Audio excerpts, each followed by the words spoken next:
అందరికీ జై శ్రీరామ్. ఈ బ్లౌజ్ కుట్టమని నాకు తెలియని ఒక ఆమెడైతే పంపించిందనమాట. మధ్యలో మా ఫ్రెండ్ ద్వారా అయితే పంపించింది. మా ఫ్రెండ్కి నేను ఒక బోట్ నెక్ బ్లౌజ్ అయితే కుట్టుండే, అది బాగా నచ్చి చూసిన తర్వాత నాకు కూడా ఇలాంటిది ఒకటి కావాలి అని చెప్పి నాకు ఈ చీర ఇచ్చి పంపించి సేమ్ పిక్ అయితే ప్రిన్సెస్ కట్ కుట్టి బ్యాక్ సైడు పాట్ నెక్ అయితే పెట్టి కుట్టమని చెప్పి పంపించింది అనమాట. శాంపిల్కి అయితే పంపించింది ఈ బ్లౌజ్. నాకు తను ఎవరనేది నిజంగా నాకు తెలియదండి. మా ఫ్రెండ్ తీసుకొచ్చి నాకు ఈ బ్లౌజ్ అయితే ఇచ్చింది కుట్టమని చెప్పి.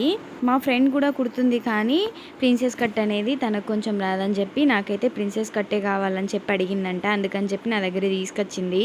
కానీ నేను ఈ వీడియోలో చెప్పేది ఏంటంటే కొత్తగా తీసుకొచ్చింది కదా అని చెప్పి మనము కొంచెం శ్రద్ధ పెట్టి ఎక్కువ దాన్ని ఇది చేయాల్సిన అవసరం ఏం లేదు. డైలీ ఎలా కుడతామో అలా కుడితే చాలండి. ఇప్పుడు బాగా కుట్టి దాని తర్వాత వాళ్ళకి నచ్చకుండా అంటే నచ్చిన తర్వాత మనం వేరే చెప్తే గన వాళ్ళు అలా ఒప్పుకోరండి. అప్పుడు అలా కుట్టారే ఇప్పుడు ఇలా కుట్టారే అని అడుగుతారనమాట.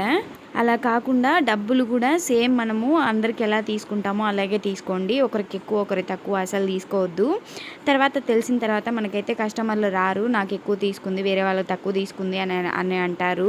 అలా లేకుండా మీరు ఎప్పుడైనా సరే అందరికి ఒకేలాగా తీసుకోండి. సేమ్ స్టిచ్చింగ్ చేయండి. అందరికి ఎలా చేస్తారో అలాగే చేయండి.